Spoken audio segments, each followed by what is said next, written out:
Idag ska vi prata om XF-modellen som väl är den Jaguar-modellen som de flesta idag köper som bruksbil så att säga. Modellen kom ju då 2009 års modell. På sedvanligt Jaguar-manér så kom den ganska tidigt under 2008 men modellåret är fortfarande 2009. Och då från början så kom den ju med 2,7 liters diesel som är den allra vanligaste motorn.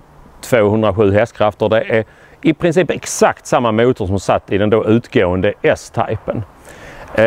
Och sen fanns den då med 3 liters bensin V6. Återigen samma motor som S-typen. Och den fanns med 4,2 liters V8 utan kompressor. 298 hästkrafter. Lite tjatigt men samma motor som S-type. Och sen fanns den då som en värstingvariant som heter SV8 och den hade då 4,2 liters V8 med kompressor. Och där av någon anledning så steg effekten ganska påtagligt jämfört med motsvarande S-Type R. Så att effekten var 416 hästar på dem. Bilen fick omedelbart ett väldigt bra mottagande, sålde för Jaguar väldigt bra.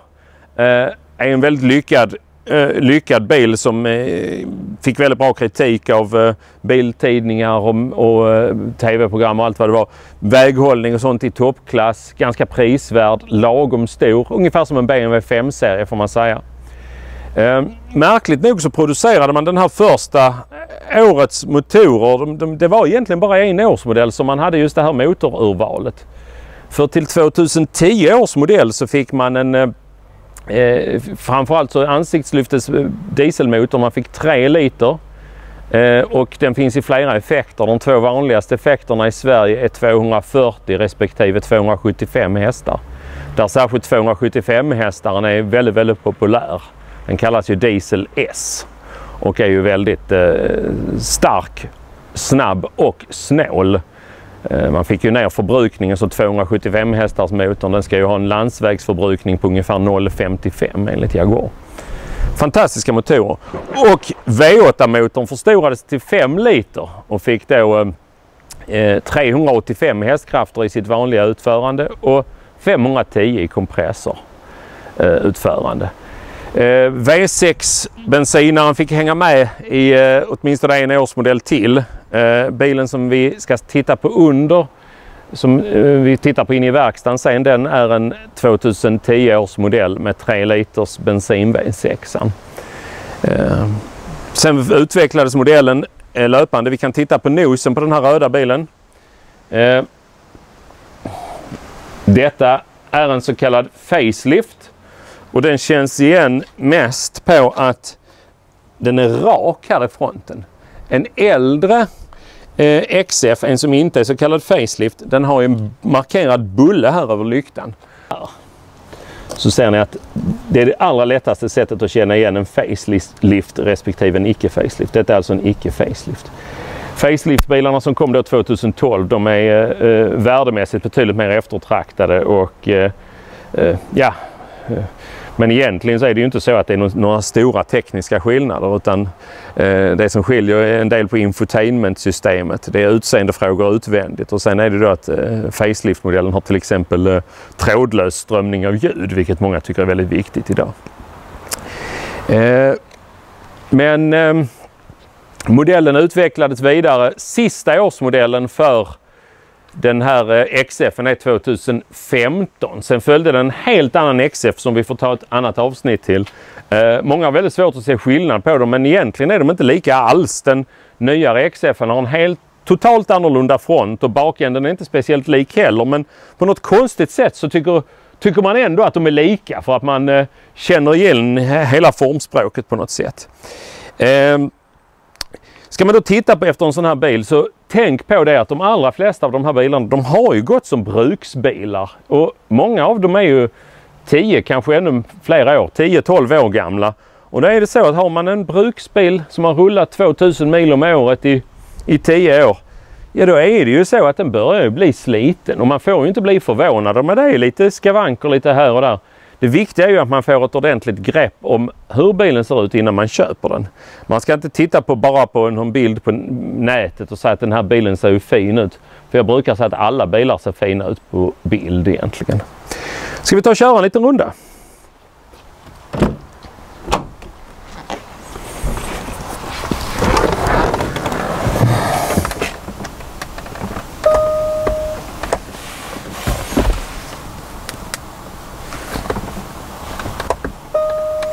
Ser ni här att den här bilen som uppenbarligen har stått parkerad lite för länge, då har vi fått upp, kan vi visa en liten finess här. För att den här bilen har uppenbarligen fått dåligt med ström i sin smartnyckel.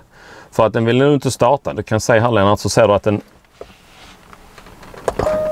den varnar där. Och det finns det faktiskt en litet fusksätt att få igång dem. Som sitter på XF:en sitter den här. Varför jag öppnar här, det är att på XK:n sitter den mellan stolarna. Men här sitter det en liten docka här.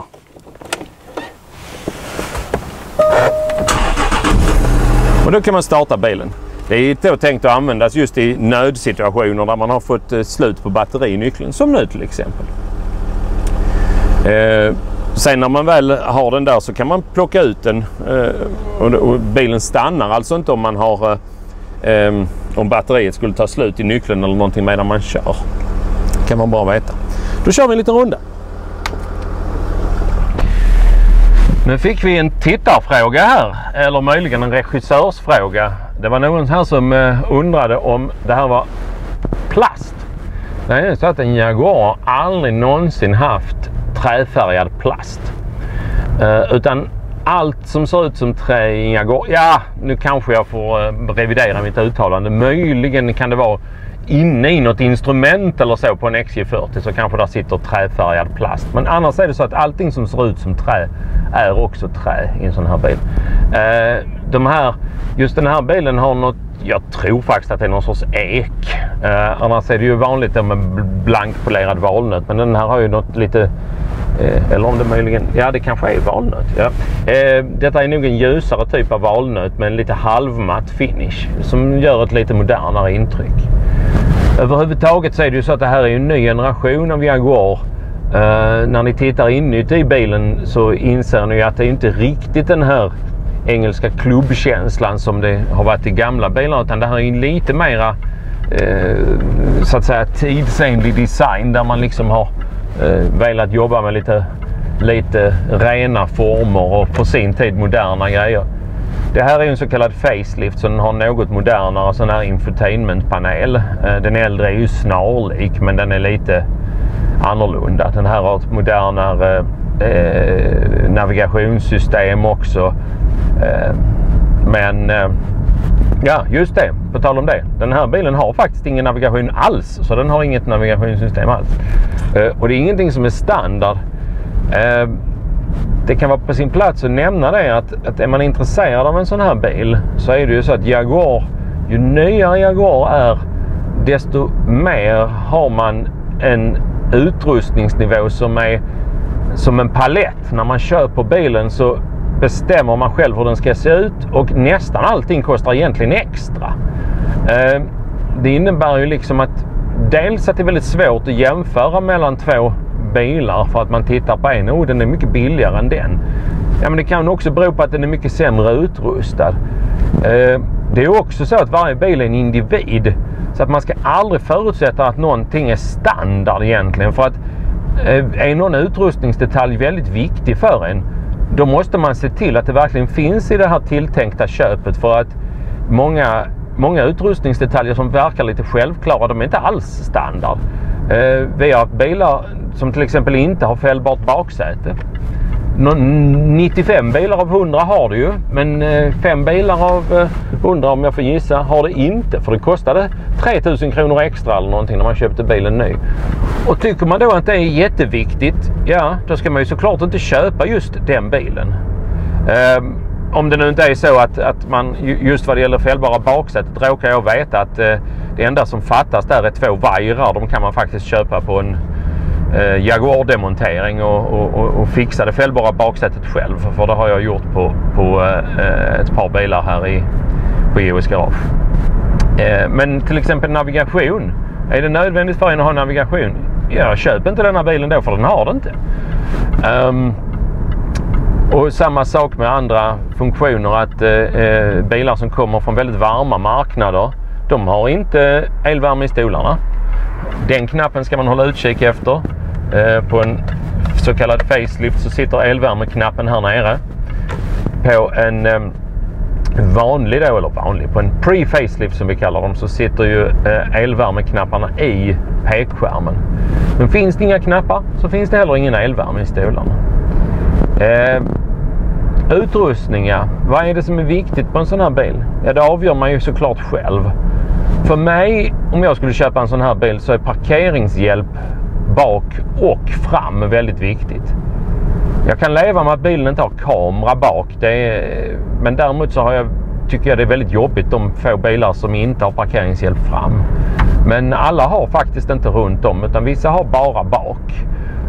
Och det finns till och med ett extremt fåtal som inte har någon alls. Och då kan de ändå vara utrustade i övrigt med dyraste stolarna och dyraste stereon, men sen ingen parkeringshjälp. Så som sagt, bara jämför noga mellan individer och se till att du gör en kravspec där du säger att vissa utrustningar är ett nödvändigt och någonting annat är önskvärt. Vad ska man då tänka på när man provkör en sån här bil? Ja, det är ju det vanliga såklart. Inga konstiga ljud. Fungerar allting som det ska. Något som kan vara vettigt att kolla, det är att AC:n fungerar som det ska.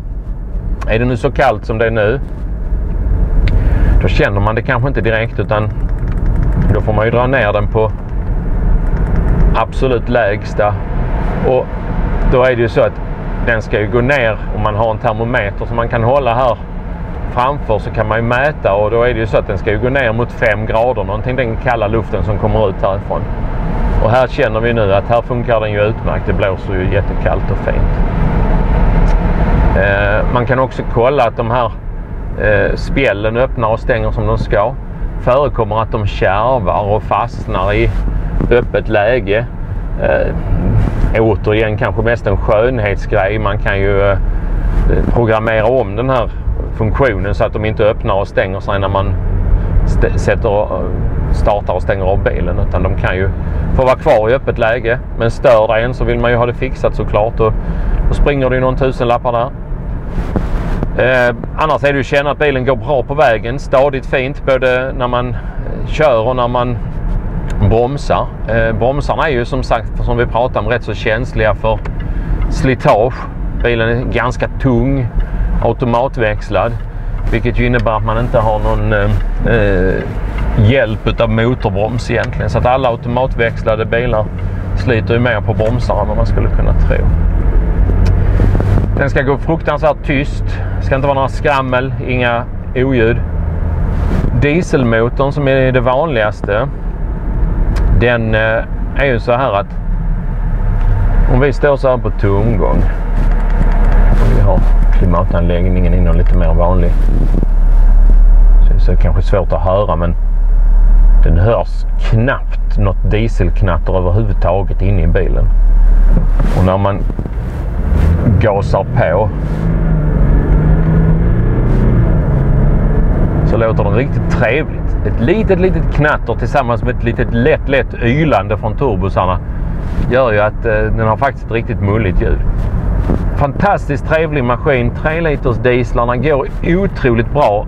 De har ju sin allra bästa kraft mellan 2000 och 3500 varv gör de sitt absolut bästa.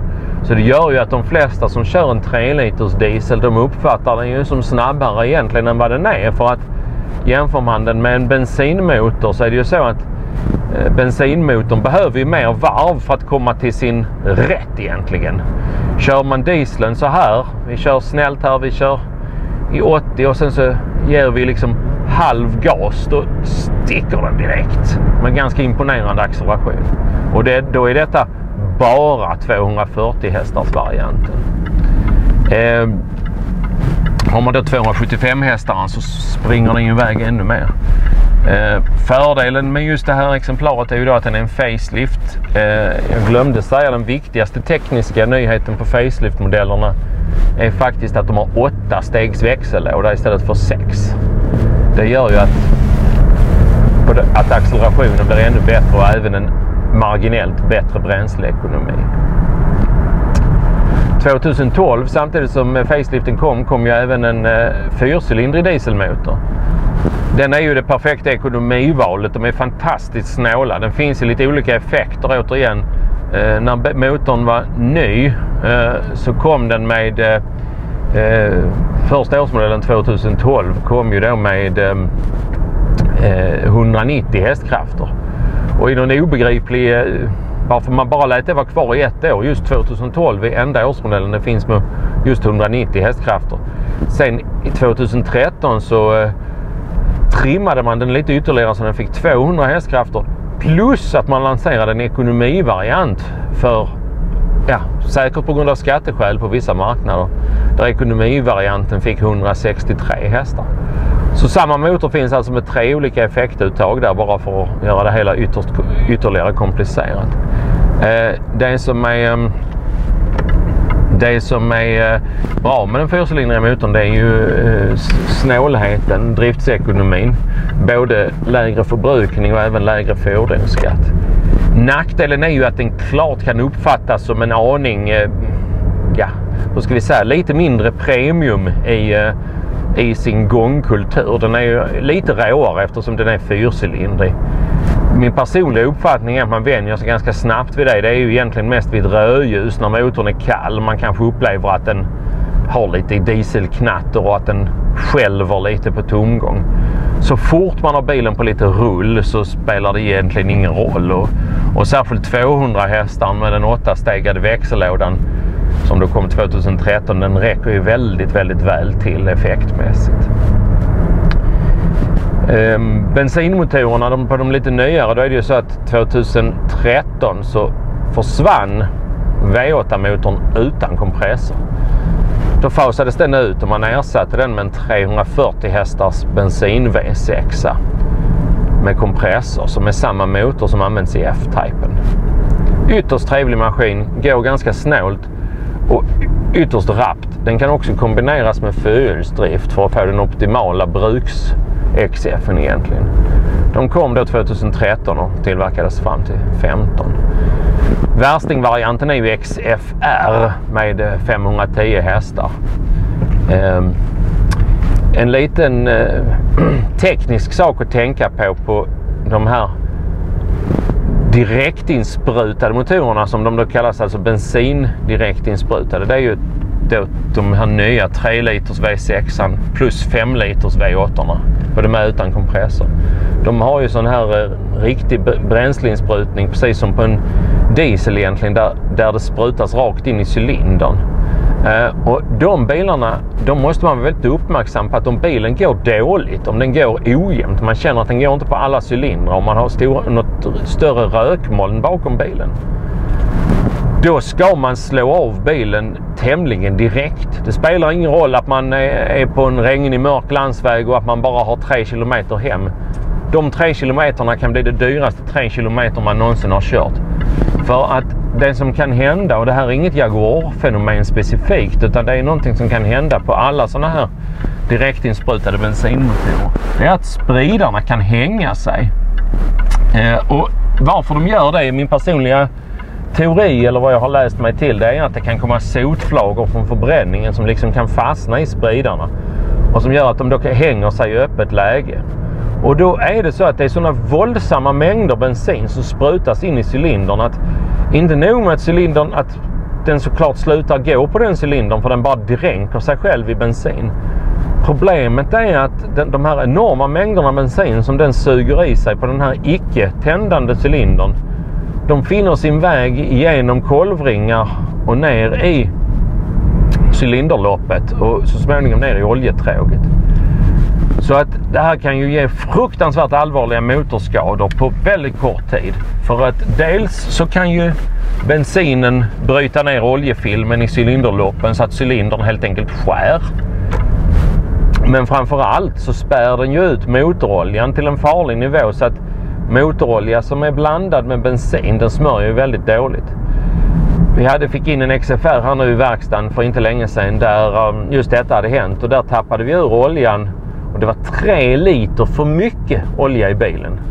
Och det berodde ju just på att 3 liter bensin hade på några få kilometers körning hamnat i oljetråget. Och tyvärr så ledde ju detta till att motorn hade ju helt enkelt skurit.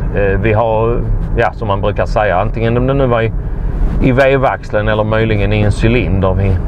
Egentligen spelar inte så stor roll, för motorn är i praktiken skrot när detta har hänt. Den går inte att dra runt längre, och därför så är det ju, ja, motorn är bortom ekonomisk reparation, utan där måste ju motorn bytas.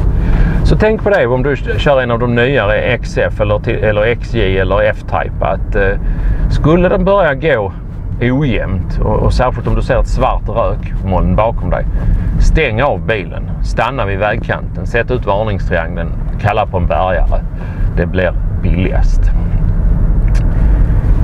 Så kommer jag att tänka på nu när vi kör bakom en bil av ett annat märke här som är framför oss, en Volvo tror jag det är. Det finns ju en speciell variant av XF:en som kom 2013 och den heter ju Sport Brake. Allting som vi har sagt om den vanliga XF:en gäller ju även för Sport Braken. Sport Brake betyder ju på jaguarspråk kombi. Det är ett gammalt ord för de här som man använde på 20-30-talet på sådana här karosserifirmor som byggde jättefina jaktbilar. Man kunde kalla dem Sport Brake eller Shooting Brake för att man använde dem till jakt. Så att det var lite för kallade för kombi eller estate. Ja, det hade varit för enkelt, så vi kallar den för Sport Brake. Och allting som vi har sagt om den vanliga modellen gäller ju även för Sport Braken. Det enda är att vill man ha en Sport Brake med bensinmotor av den här generationen, då är det väldigt svårt. Tillverkades nämligen inga. Utom en mycket speciell modell, och den heter XFRS Sport Brake. Då förstår ni kanske att XFR var ju den här 510 hästars kompressormatade. Vad är då en XFRS? Jo, det är specialvarianten av samma med 550 hästar. Så att den enda bensinmotorförsedda sportbraken i den här generationen, det är en XFRS med 550 hästar. Ytterst sällsynt bil och fruktansvärt snabb och ganska dyr. Ja, pris förresten. Vad får man då ge för en XF? Ja, eftersom spannet av årsmodeller, motorer och så vidare är så stort, så finns det ju alla prisklasser. Man kan säga att de allra billigaste 2,7 liters dieslarna som har gått en bit över 20 000 mil, de kan man ju få för en bra bit under 100 000 kronor idag. Där får man ju vara vaksam. En bil i den här klassen, man får inte glömma att den är över 10 år gammal och har gått långt. Och ja, hur är den skött egentligen? Det kan ju vara ett jättelyckat köp som bruksbil. Man kan också köpa en bil som har haft för många ägare, som har haft för dåligt med pengar eller oengagerade, okunniga verkstäder, som gör att den här bilen blir bara jobbig att äga med mycket småfel och så. Det beror inte på att jag går dåliga bilar. Tvärtom så är detaljkvaliteten många gånger bättre på de här än på motsvarande tyska bilar. Så man kan säga att en bottenpris för en XF, ja, vad ska vi säga? Om det inte ska vara allt för risigt, 70-75 000. Upp till en XFRS Sport Brake, den kostar säkert över 500 000 fortfarande. Men annars är det väl så att för en XFR med låga mil av någon av de nyaste årsmodellerna, det kanske är uppemot 400 000 kronor. Så att utbudet mellan 75 000 och 400 000. Där kan man botanisera vitt och brett. Underhåll, ja. De här bilarna har ju motormässigt sett så har de ju, är det ju vanligast med diesel V6-or. Diesel V6-orna har ett par grejer man måste tänka på. Motorerna i sig själv är förhållandevis slitstarka. körs de väldigt mycket korta sträckor kan man få problem med oljeutspädning just på grund av att diesel kommer ner i oljan. Man kan få problem med partikelfilterna. Jaguars partikelfilter är väldigt, väldigt bra kvalitet. Det är ytterst sällan de behöver bytas rent, men det kan hända att de behöver rengöras när man har en bil som har kört så mycket korta sträckor och sällan blivit riktigt varmkörd. Men motorerna i sig själv generellt sett väldigt slitstarka. 2,7 liters bilen har problem med EGR-ventilerna. Återigen på bilar som körs korta sträckor. Förhållandevis överkomligt ändå att fixa. Det kanske ventilerna i sig själv är någon tusenlapp och det är en del jobb. Jag skulle gissa ungefär 5-6 tusen kronor per sida. Men behöver då båda bytas? Ja, inte jätteroligt att få en räkning på 12 000 kronor på en 70 000 kronors bil. Så att det är något man ska vara lite vaksam på. 3 liters V6-orna har en lite dum grej som är lite irriterande. Det är att särskilt på S-modellen som har ett ganska högt turbotryck och utvecklar rätt mycket värme under huven, så kan insugningsrören märkligt nog spricka. Insugningsrören är gjorda av plast och är dessutom integrerade med ventilkåpan. När de går sönder, dels är materialet ganska dyrt och dels är det ganska tidsödande att byta dem, så att ett som man tycker rätt bagatellartat fel, det blir ju ganska dyrt. Det kostar ju runt 20 000 kronor per sida att byta det där. Det är ju ytterst sällan som båda behöver bytas, men dock en reparation på 20 000 är ju inte roligt. Och det man ska vara uppmärksam på då, det är att om man gasar på en sån här 3 liters V6, om man då vid fullt gaspådrag plötsligt får upp felmeddelandet begränsad prestanda. Det är ett tecken på att det skulle kunna vara det här. Man vet ju inte det säkert förrän man har läst av felkoder. Nu har jag pratat mest om alla möjliga fel som kan vara på de här bilarna. Givetvis så är det ju ingen bil som har alla de här felen. Alltså bilarna är väldigt, väldigt bra bilar. Generellt sett jättehög kvalitet. Men man måste såklart kolla sitt tilltänkta köp väldigt noga. Antingen om man är kunnig själv, man känner någon i klubben, eller om man till exempel tar hit bilen till Joes Garage. Vi går igenom alla bilar vi säljer väldigt noga och berättar då eventuella slitage och grejer som finns. En liten grej för er som är vana vid äldre Jaguarer. Så är det så att när vi körde fram emot den här väggen, vi kan backa igen så ska jag visa igen. Så är det så att nu backar vi, ser att den här bilen har backkamera. Då ser vi också att den har dragkroken där till och med, på ganska ovanligt. Men det är många som efterfrågar när de köper bilen som begagnad. Vill man ha en dragkrok eftermonterad så är det relativt rimliga priser.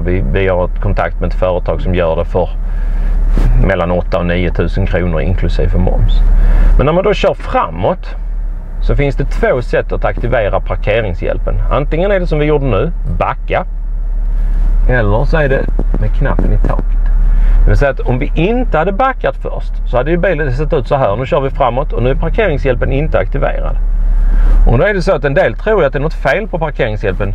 Man kan ju köra här tills vi kan köra rakt in i väggen här. Det kommer inte att pipa för parkeringshjälpen är inte på. Vi ser ingenting här. Vill vi nu starta parkeringshjälpen så trycker vi här på knappen i taket. Det roliga är ju att äldre XJ, de är precis tvärtom. Där måste man stänga av den på knappen i taket. Och det gör ju att en del kunder kan bli lite förvirrade av det här.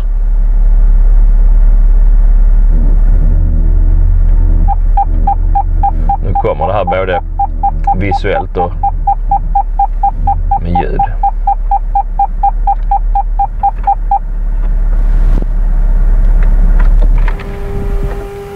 Då ser vi hur luckorna stängde sig. Sen ibland kan de då haka upp sig så de blir hängande halvvägs där och det är ju lite irriterande.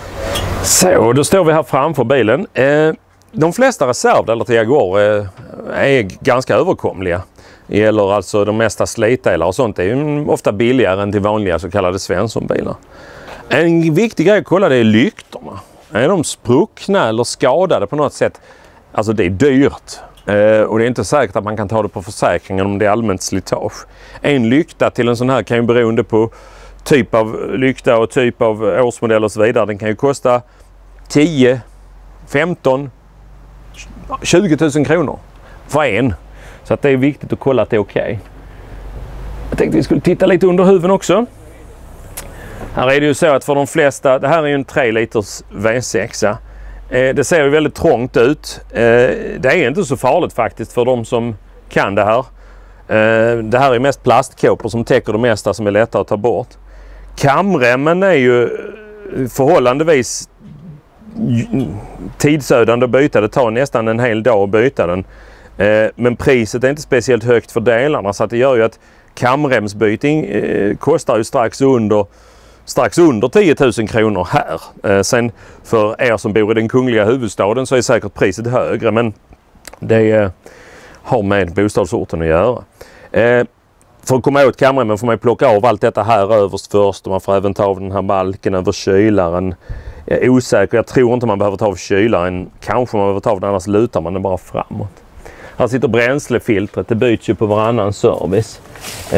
Man var väldigt noga att använda rätt procedur när man byter bränslefiltret. Inget man egentligen ska experimentera. Man måste slå på tändningen några gånger innan man startar bilen. För att låter man bränslepumpen gå torr på en diesel så kan den skära. Och det är dyrt. Det är samma sak som om man råkar tanka en diesel med bensin och sen kör med bilen. Då förstör man högtrycksdieselpumpen och det är väldigt mycket pengar. Man kan faktiskt förstöra motorn också. Vi hade ett exempel på en bil som kom in med bärgare. Och det var massor med diffusa felkod. Den hade redan varit hos en annan verkstad som hade försökt få liv i bilen. Vi märkte direkt när vi började kolla de här felkoderna och även mäta upp bilen med datorn att det var inget bränsletryck. Eller inget, det var fel sagt. Det var alldeles för lågt bränsletryck. Det var en sån här 3 liters diesel.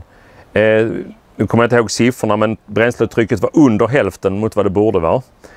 Man misstänkte genast den här högtrycksdieselpumpen som sitter här fram. Den byttes mot en bättre begagnad, den är ju väldigt dyr. Siffrorna blev bättre, bilen vägrade fortfarande att starta, det var alldeles för lågt bränsletryck fortfarande.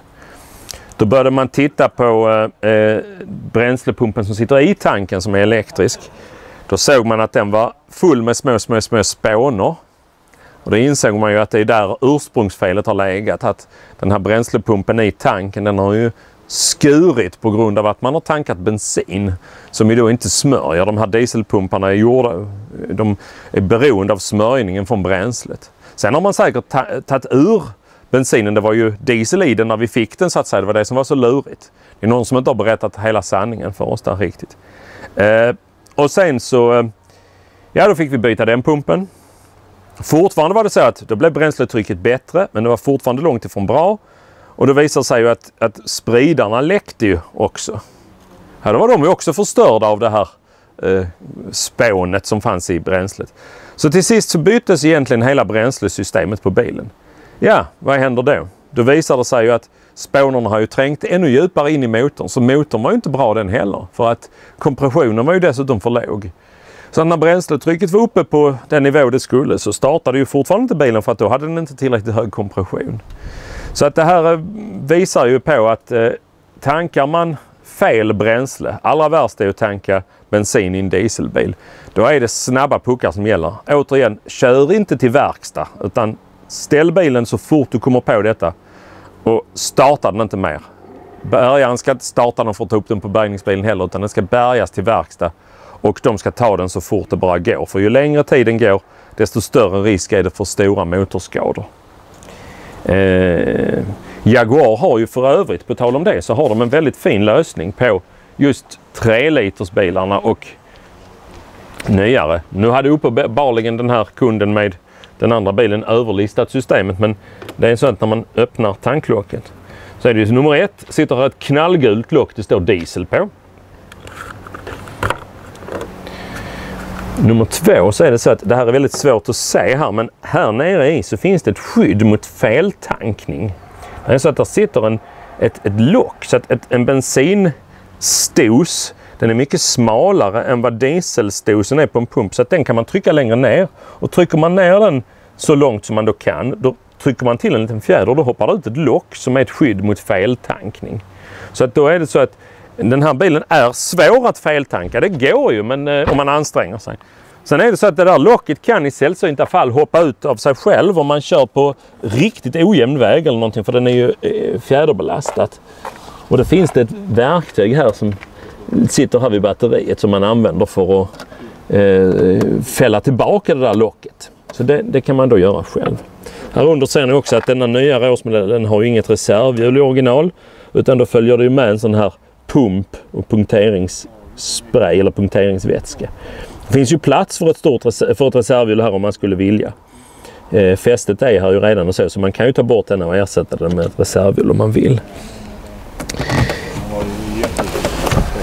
Denna bilen har ju då fällbart säte. Här sitter handtagen här under. Vi pratade om att det ibland inte fanns fällbart säte på den.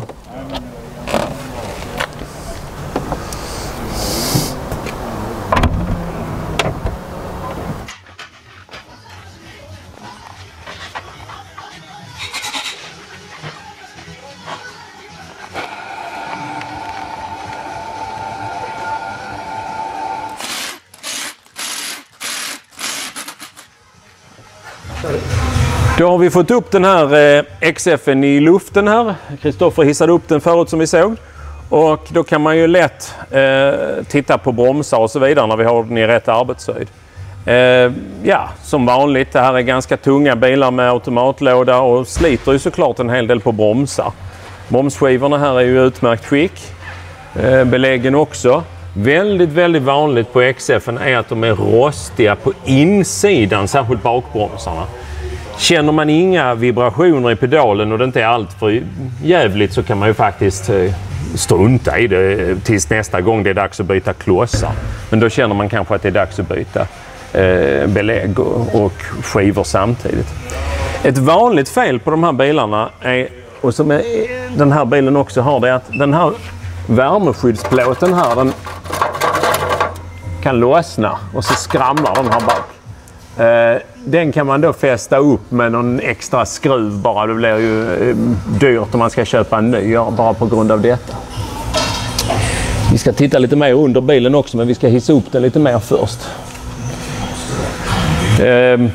Framvagnen på de här bilarna är ju en konstruktion som vi känner igen från S-typen.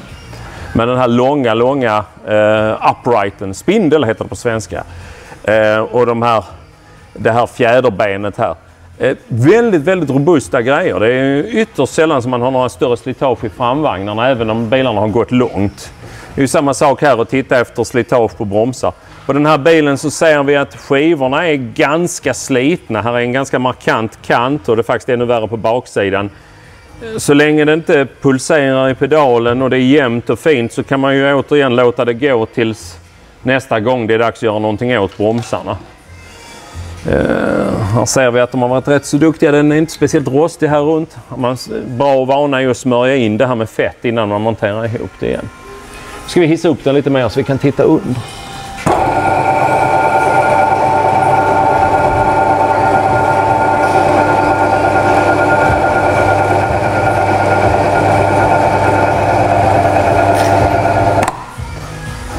Så tittar man under en XF så inser man att väldigt mycket av det man vill titta på, det är ju inkapslat. Här har vi en stor plastsköld under.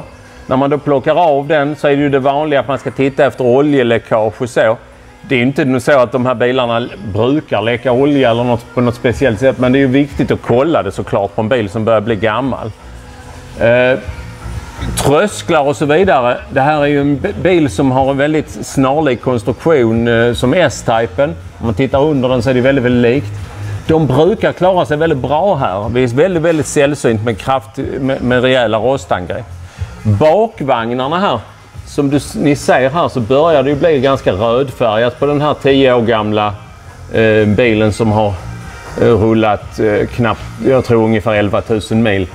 Det här är än så länge bara kosmetiskt och det är ingenting att vara speciellt orolig för. Men man kan ju se till att man, om man köper en sån här bil, att man håller kontroll på det. Att man kanske borstar rent och tektylerar det. Bakaxlarna kan ibland läcka olja. Den här gör det inte. Ni ser på hur rödfärgad den är. Det är just för att den inte läcker olja. Avgassystemen, fantastiskt bra kvalitet. De går i princip aldrig sönder av sig själv liksom, utan det är nästan alltid för att de har blivit påkörda på något sätt.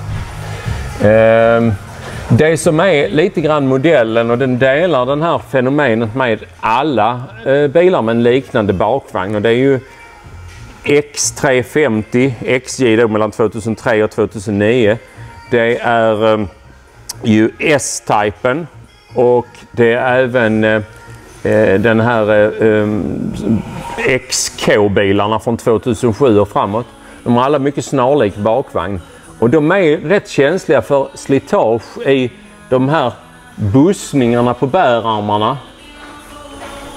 Och även på både främre inre bussningar och även de här lederna här. Kulleden här på den övre bärarmen. Samtliga de här sakerna kan ha lite glapp. Det är ganska normalt med lite glapp och kanske ingenting man behöver hetsa upp sig förskräckligt mycket över. Men har man lite mer glapp, då slutar det ju med att för att få rätt på det här så bör man ju då byta den relevanta bärarmen. Och en sån här bärarm, det är ju inte några jättehistorier, den är rätt lätt att byta, och själva bärarmen kostar kanske mellan 3 och 5 000 kronor ungefär. Men skulle man behöva byta alla 4, och dessutom kanske de här toe-in-stagen här som ni ser, de kan också vara dåliga i leder och gummin. Ja, plötsligt så blir det ju så att man har en materialkostnad på 15-20 000 kronor på bakvagnen, och det är ju bra att veta det innan ett köp och inte efter, som sagt. Så detta är lite grann modellens, ja, det är fel att säga akilleshäl, för att jag vill påstå att den är ganska slitstark, men när de väl har gått en 12, 15, 20 000 mil så bör det bli dags att titta över detta. Och det är bra att veta vad man köper, som sagt.